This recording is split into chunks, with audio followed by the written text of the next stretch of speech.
Okay, so hello guys. This is my second video that what I'm making here. So let's start with the dictation of 5 minutes for 120 words per minute. Okay, so let's start. Mr. Chairman, I cannot either begin or end my speech by congratulating the Railway Minister on the performance of the railways.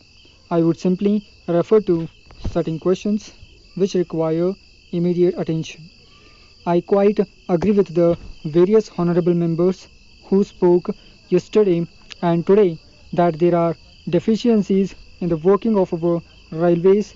Indeed, they are not on a par with the railways in some of the advanced countries of the world.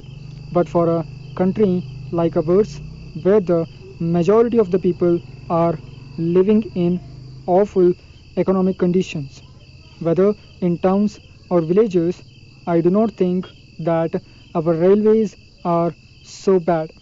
We must also take into account the economic conditions obtaining in our country.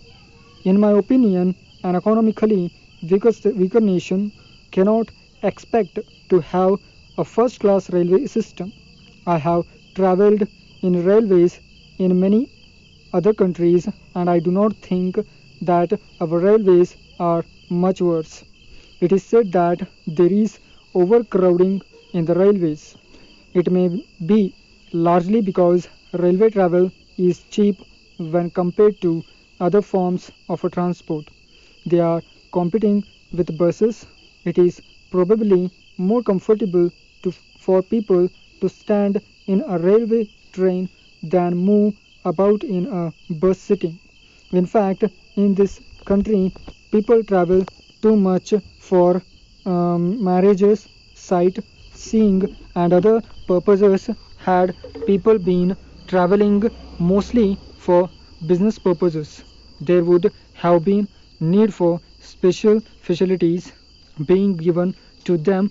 I do not think there is any necessity for us to encourage travel too much in a country like ours where people travel too much for fulfilling mere social engagements.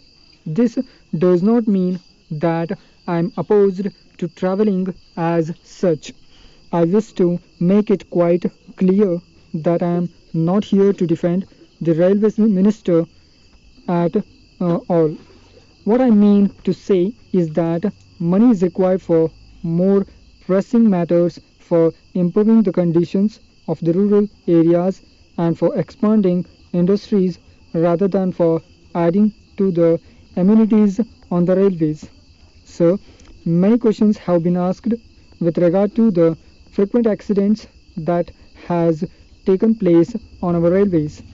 General answers have been given to them, but government will be the first to admit that these accidents are a source of public anxiety. I have tried to find out what the real causes of these accidents are, whether the signaling system is defective or whether there is the failure of the human element as is often said. But I have been told by railway officials of a long experience that in regions where density of traffic had increased, the accidents too have increased. If this explanation is accidents themselves correct, it will cause even greater anxiety to the public than the accidents themselves.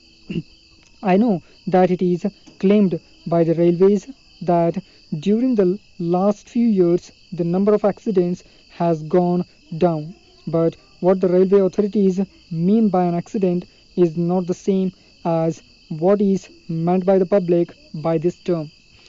Wherever an engine falls or there is some defect in the signal, the railway authorities say that it is an accident.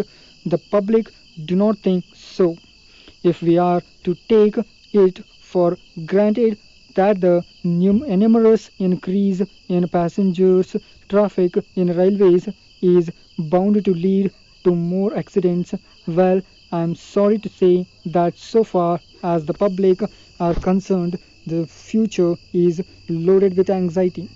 I now come to the question of the railway's contribution to the general revenues. It has been pointed out that the general administrative is drawing too much from the railway's revenues. Okay, so thank you so much.